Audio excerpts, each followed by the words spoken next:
Hey guys, welcome back to another video.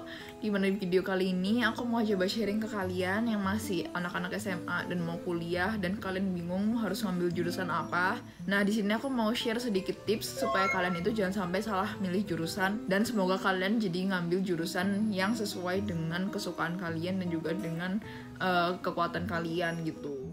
Nah, nggak usah lama-lama, langsung aja kita masuk ke poin yang nomor 1, yaitu apa sih kesukaan kalian. Nah, coba kalian renungin apa sih hal yang bisa membuat kalian itu ngerjain hal tersebut sampai kalian itu lupa waktu. Hal yang bener-bener kalian suka, hal yang bener-bener kalian tuh enjoy ngelakuinnya gitu. Dan yang kedua adalah apakah itu kekuatan kalian atau bukan. Jadi aku pribadi di sini mau nyampein jangan sampai kalian itu sukanya aja ngelakuin itu. Jadi misal kalian suka masak, tapi itu bukan kekuatan kalian gitu. Kayak orang-orang ternyata waktu nyobain masakan kalian ternyata misal kurang enak atau kurang apa. Nah, jadi kalian tuh harus tahu pasti kalau itu adalah kesukaan kalian dan itu kekuatan kalian.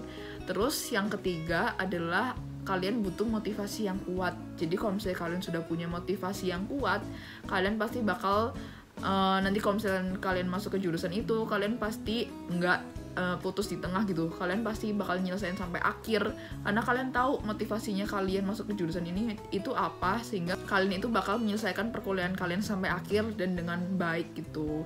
Nah, di sini aku mau sharing sedikit kenapa aku dulu bisa milih Fakultas Kedokteran Gigi itu sebagai fakultas pilihan aku.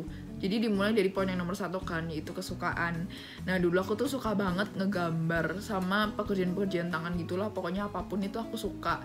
Kayak aku dulu sering diajarin mamaku juga kayak cara ngejahit, cara nyulam. Terus aku juga suka ngegambar. Bahkan dulu aku kayak pelajaran pilihannya itu aku pilih proyeksi. Nah, proyeksi itu adalah pelajaran menggambar gedung-gedung gitu. Tapi kayak nggak semuanya itu gedung gitu loh yang digambar. Kadang kita juga kayak ngegambar hal-hal lain yang disuruh sama gurunya gitu. Dan kadang aku juga suka gambar kayak pola-pola gitu. Terus aku juga suka ngehias-hias. Dan kadang kalau misalnya aku ngerjain tugas proyeksi itu aku bisa sampai berjam-jam, sampai kayak lupa makan, bahkan lupa ngerjain segala hal karena aku seneng banget ngegambar gitu. Nah, kalau yang tentang kekuatan, aku tuh bisa tahu itu kekuatan aku karena memang dari kecil orang-orang pada bilang kayak gambar aku tuh bagus. Bahkan kayak papa aku juga sering nyuruh aku kayak desain sesuatu, gambar sesuatu, karena papa aku tahu kayak dari ketiga anaknya itu memang aku gitu yang memang kuat di bidang itu. Dan kayak kalau misalnya aku tugas proyeksi juga aku merasa kayak nilai aku juga pasti bagus dapetnya. Dan kalau misalnya kayak lomba-lomba kayak menghias apa gitu kayak pasti menang gitu loh. Jadi aku bener-bener ngerasa dan yakin kalau itu adalah kekuatan aku. Kayak orang-orang tuh pada bilang kayak aku tuh orangnya telaten, terus katanya kayak kalau ngerjain hal-hal yang kecil-kecil gitu kayak pasti bisa kelar gitu.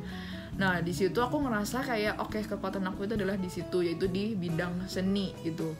Sehingga dulu aku merasa aku harus ngambil jurusan yang berhubungan dengan seni, contohnya seperti desain.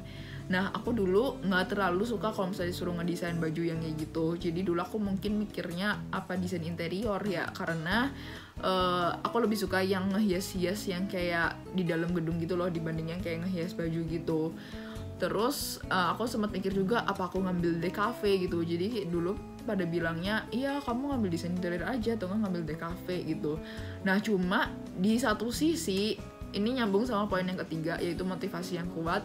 Di satu sisi aku ingin ngambil sesuatu yang berhubungan dengan medis atau kesehatan, karena waktu itu sempat terjadi papa mama aku waktu itu sakit gigi kan. Terus mereka itu ngantri lama banget buat ke dokter gigi doang. Dan aku kayak ngerasa kayak aku nanti kalau misalnya jadi dokter gigi, papa mama gak perlu ngantri lagi buat ke dokter gigi. Kayak aku bakal ngobatin mereka sampai mereka sembuh gitu. Dan kayak bayar dokter gigi itu mahal banget, tambal aja bisa 600.000. Dan kalau misalnya kayak yang operasi segala macam kan itu bisa mahal banget juga sampai jutaan. Dan aku kayak pengen suatu saat kayak papa sama mama tuh dirawat sama aku. Nah, itu yang bikin motivasi aku bisa jadi dokter gigi. Dan di satu sisi juga cici aku kan dia ngambil kedokteran, mamaku juga kedokteran.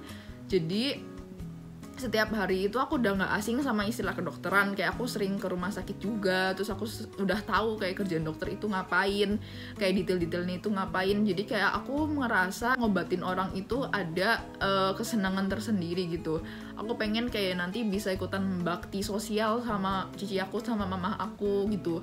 Aku juga pengen kalau misalnya ada yang giginya sakit itu aku bisa ngobatin gitu, kayak anggota keluarga ataupun orang lain. Cuma kan waktu itu yang bikin aku termotivasi karena memang papa mama aku lagi sakit gigi kan waktu itu.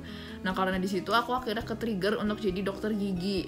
Nah kenapa sih dari seni bisa ke dokter gigi? Nah tadi kalau misalnya kalian mikir itu adalah dua hal yang nggak berhubungan, sebenarnya itu adalah berhubungan banget. Karena kalau misalnya kalian tahu kepanjangan dari dentis itu kepanjangannya adalah dokter, engineering, sama artist. Jadi dokter gigi itu adalah belajar kesehatan, belajar medical, tapi dia juga dicampur sama keterampilan tangannya. Dimana kalau misal kita ngenambal gigi, itu tuh giginya harus estetik, kayak nambal jangan dibikin rata, tapi kayak harus ada liuk-liuknya supaya nanti kalau misalnya kita nutup mulut itu kayak tetap oklusinya bagus. Nah jadi kalau misalnya di dokter gigi itu bener-bener keterampilan tangannya dibutuhkan banget. Dan ternyata memang bener gitu, waktu aku masuk ke dokter gigi, waktu aku masuk ke fakultas kedokteran gigi, kayak memang praktikumnya itu benar-benar membutuhkan keterampilan tangan. Misal kayak mengkokin kawat, terus kayak carving gigi, terus kalau misalnya kayak bikin gigi palsu, itu semua tuh butuh keestetikan dan butuh presisi yang bagus gitu. Jadi beda berapa senti doang, atau beda berapa mili doang, itu sama dosennya pasti langsung dicoret, harus bikin dari awal lagi. Nah, jadi aku ngerasa kayak dokter gigi itu adalah sebuah komposisi yang aku pengen, yaitu kesehatan dan juga seni digabungin jadi satu. Itu bener-bener adalah jurusan yang aku mau, dan aku bener-bener ngerasa itu adalah jurusan yang bener-bener aku banget gitu. Nah selanjutnya poin yang keempat itu adalah jangan dipaksain orang tua dan harus kemauan kita sendiri. Nah jadi aku pribadi juga ketemu beberapa orang di kampus aku juga, mereka itu banyak yang dipaksa sama orang tuanya. Nah kalau dipaksa gitu ujung-ujungnya itu nggak baik teman-teman. Jadi kalau bisa kalian itu mau masuk fakultas itu, mau masuk jurusan itu karena kemauan kalian sendiri. Kalau misalnya kalian dipaksa sama orang tua, kalian harus bisa ngeyakinin orang tua kalian kalau kalian itu nggak mau di bidang itu gitu. Jadi kalian itu harus masuk ke jurusan yang memang pilihan kalian sendiri. Karena kalau misalnya dipaksa, ujung-ujungnya kalian ngelakuin apapun itu dengan setengah hati, dan ujung-ujungnya itu kalian bakal stres. Bisa aja nanti kalian malah keluar dari kuliah tersebut, terus kalian trauma sama kuliah, dan akhirnya malah nggak kuliah, atau akhirnya malah ngambil kuliah jurusan lain, dan itu malah ngebuang-buang umur kalian gitu. Nah terus aku juga pribadi banyak ketemu orang-orang yang sebelumnya udah pernah kuliah setahun terus masuk ke kuliah lain gitu, ke jurusan lain. Nah kalau kata aku jangan sampai kalian kayak gitu, karena itu bakal ngabisin umur kalian. Jadi kalau bisa kalian tuh langsung milih jurusan yang kalian mau dari awal gitu. Jadi jangan sampai nanti ngulang lagi, karena eman banget gitu loh kalau misalnya setahun dibuang sia-sia kayak gitu. Nah yang kedua adalah sanggup atau enggak. Nah di sini aku mau nyampain kalian itu kalau ngambil jurusan itu, kalian itu ngerasa sanggup enggak kalau nyesain sampai akhir gitu. Jadi kayak orang-orang kan banyak banget gitu kan yang bercita-cita jadi dokter. Nah tapi kuliah kedokteran itu sangat berat dan benar-benar banyak banget yang tumbang di tengah-tengah. Jadi jangan sampai kalian tuh mau jadi dokter kayak biar keren doang, terus biar dihormati sama orang, tapi jangan sampai kalian itu cuma mau gitunya doang tapi nggak mau berjuang sampai akhir gitu loh. Kalau misalnya kayak gitu, endingnya tuh kalian pasti nggak tahan di tengah-tengah, pasti kalian keluar. Jadi kalian itu harus bener-bener mutusin apakah kalian itu sanggup atau enggak nyelesain perkuliahan itu sampai akhir, sampai kalian lulus, sampai kalian jadi dokter gitu. Jadi jangan sampai dipaksain, kayak kalian juga harus tahu kesanggupan kalian gitu. Nah yang selanjutnya kalian juga harus tahu kalian itu nanti ngapain aja di situ. Kalau misalnya kalian masuk ke jurusan itu, jangan sampai kalian asal ngambil terus waktu ditanya ngerti nggak nanti waktu kuliah ngapain aja, nggak tahu. Nah kalau misalnya kayak gitu, itu nanti waktu kalian mulai kuliah nanti kalian malah shock, terus malah kalian kaget, terus misal kalian gak suka sama beberapa aktivitas yang harus dilakuin, itu malah nanti kalian ngelakuin kuliahnya juga malah setengah hati. Jadi kalau aku pribadi ngerekomendasiin kalian tanya-tanya aja dulu sama orang yang memang udah kuliah di jurusan situ, dan kalian tanya kayak ngapain aja sih kak kalau misalnya ngambil jurusan ini, terus pasti orang itu bakal ngejelasin kan. Nah mungkin di situ kalian bisa mikir-mikir lagi, oh ntar aku kalau masuk jurusan ini aku bakal gini gitu. Jadi kalian tuh harus tahu waktu kalian ngambil jurusan itu tuh kalian ngapain aja gitu nanti kerja pekerjaannya. Nah, yang selanjutnya kalian juga harus tahu prospek kerja atau peluang kerjanya itu bagus atau enggak. Jadi kalian harus tahu kalau misalnya kalian ngambil jurusan A, terus kalian udah lulus, kalian nanti kerja jadi apa, kerja di mana, terus profesi itu masih banyak dibutuhin nggak sih gitu. Jadi kalian juga perlu nyari prospek kerja atau peluang kerjanya itu bagus atau enggak. Nah, selanjutnya yang terakhir adalah banyak-banyak berdoa, karena memang tips yang terakhir ini adalah penentu dari segala-galanya. Jadi kalau misalnya kalian berdoa dan tanya Tuhan jurusan apa yang harus kalian ambil, maka Tuhan pasti nuntun kalian ke jurusan yang harus kalian ambil. Meskipun kalian nggak bisa ngomong kayak sesama manusia gini sama Tuhan, cuma pasti Tuhan itu kasih damai di hati kalian sehingga kalian tuh ngerasa oh ini jurusan yang cocok banget sama aku dan yang Tuhan mau gitu. Jadi banyak-banyak berdoa supaya Tuhan itu nuntun kalian ke jurusan yang benar.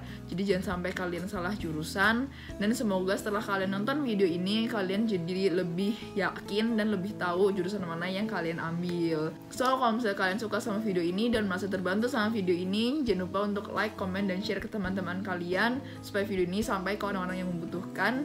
Dan jangan lupa juga untuk subscribe ke channel aku dan juga follow aku di Instagram. So stay safe and stay healthy. Bye guys.